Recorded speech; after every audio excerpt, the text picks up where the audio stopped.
Now, Communications Minister Esla Owusu says her ministry consulted members of parliament and district chief executives in the selection of the communities for the digitization of for the Star Times contract. She's been speaking to us. It is a real honor for me to be here today as we launch the China-aided satellite TV project for 300 villages in Ghana, which is another significant milestone in our quest to bridge the digital divide and provide access for all our citizens to enjoy the benefits of digitalization. It's always a delight to witness the result of hard work and effective collaboration with our international partners, and we're pleased to launch this project, which further enhances Ghana's long-standing bilateral relationship with the People's Republic of China for the mutual benefit of our two countries and peoples. We cannot operate as an island, and as a nation, we are grateful for the interactions and positive cultural exchanges that we share through our international relationships.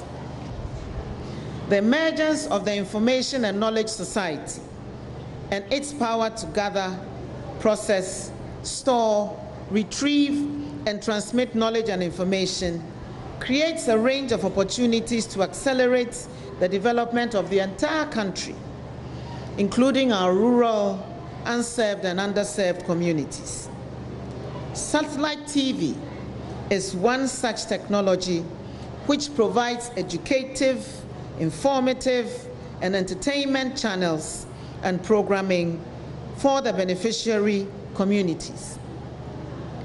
We have several operating in Ghana today, but their services have been beyond the reach of majority of our rural and peri-urban communities, largely because of the cost of accessing and retaining subscription to these services. It is worth noting, distinguished ladies and gentlemen, that members of parliament, ministers of state, members of parliament, including the communications committee in parliament, MMDCs, selected the beneficiary communities which are spread around the country. And so it wasn't the Ministry of Communications alone which sat and decided where these equipment will be distributed. All our MPs were given the opportunities to also assist us in the selection of these communities in a totally non-partisan manner. The content provided will not just be foreign content, but significant local and African content as well, to reduce the barriers that separate us and to link us closer together, enabling us to enjoy proper South-South cooperation and people-to-people interactions.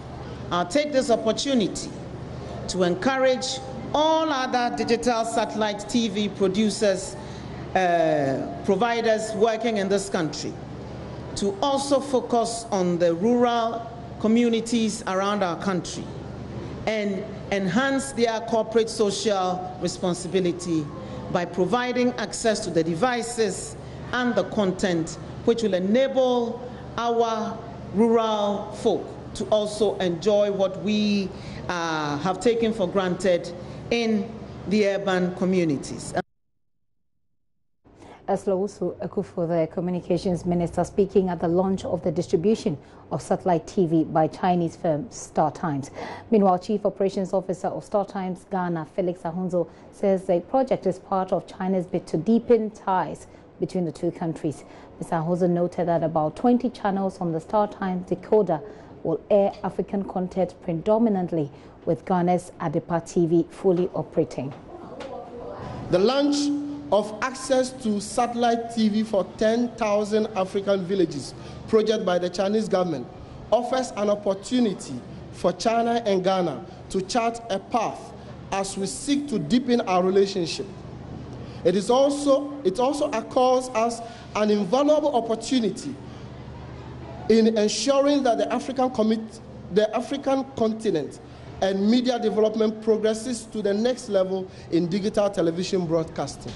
100 Ghanaian communities across the country will receive 6,000 decoders, 600 projector TVs. Chinese ambassador to Ghana, Shi Tin-wan, has refuted claims that China only seeks to impose their culture on Africa.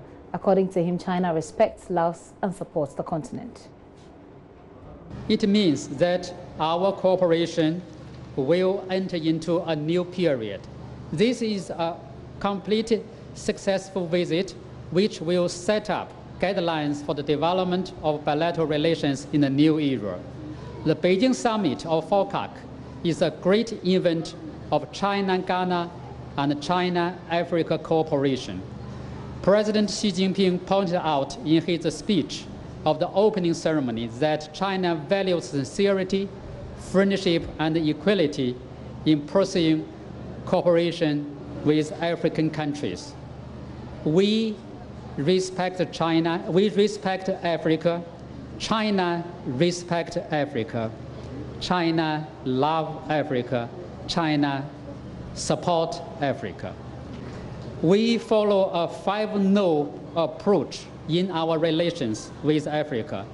No interfere in African countries' pursuit of development paths that fits their national conditions. No interference in African countries' internal affairs. We will never interfere the African countries' internal affairs. No imposition of our will on African countries. We will never force you to do anything.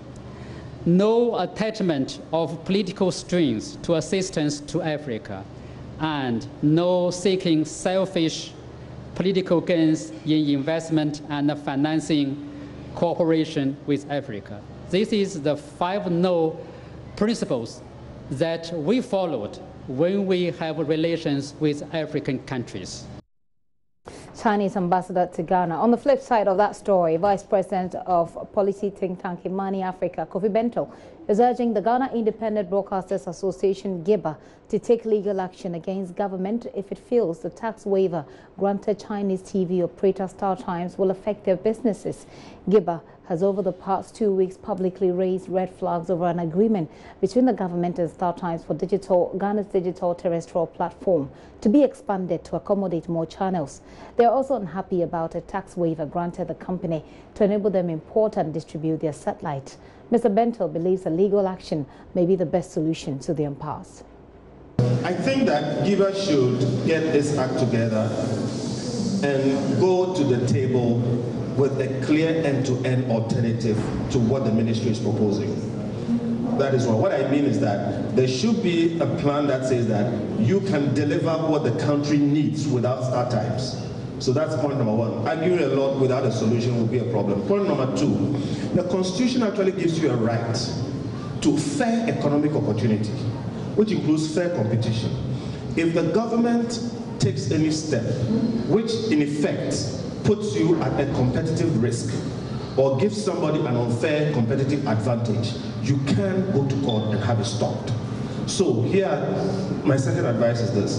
Write to the ministry, because under the Constitution you have a right to all information that is not a national secret. And this is not a national secret. GIBA, you have a right as representative citizens of Ghana, especially businesses, to have every information that the ministry has on this issue, and take your time and go through it. If you are not satisfied, sue and have it stopped, and force the ministry to explain to you that they are not giving StarTimes unfair advantage by allowing them to put their boxes into the system. And I can tell you straight up, in the business that you understand more than me, if anybody gets the opportunity to put these boxes in straight, they have ab initio an unfair economic advantage. So my suggestion is that yes, do all the noise thing. It's useful to inform Ghanaians and everything, and let them call it noise, don't worry. But do the things that also will bring a difference, including going to court if you have to. Kofi Bento there. Giba President Andrew Danso Ahenkra tells JoyNews illegal action is an option they're considering. The ministry will open the doors for us to begin to engage with them. We believe that the expertise had come from here so far as to choosing the DTT and what kind of platform we have to use. There are security implications. We are saying that we need to allay our fear. The ministry needs to allay our fear. By just making an announcement is not the way of allaying our fears. We need to sit down and again stick to the roadmap. There are two issues involved. There is a DTT platform, if you like, let's put it this way, the analog switch off, which is very key, very important in this particular discussion, that we keep to the roadmap and then we do the development of the DTT platform. If there is a need for us to use DTH to enhance what we call the digital experience in this country, we believe that we have local input.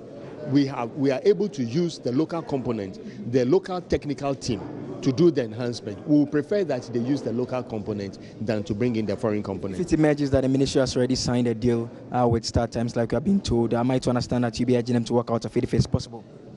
You are being made to understand that they've already signed an agreement with StarTimes to expand it. You are talking about local content. The local individual should develop this. If that emerges to be the case, if you are informed, would you suggest that they should work out of this agreement? What we are saying is it is not a one-time thing. Definitely when you talk about development, it's an ongoing thing. Whatever the StarTimes group has been able to do can be brought to a halt, and then the local component would be used to continue with the project.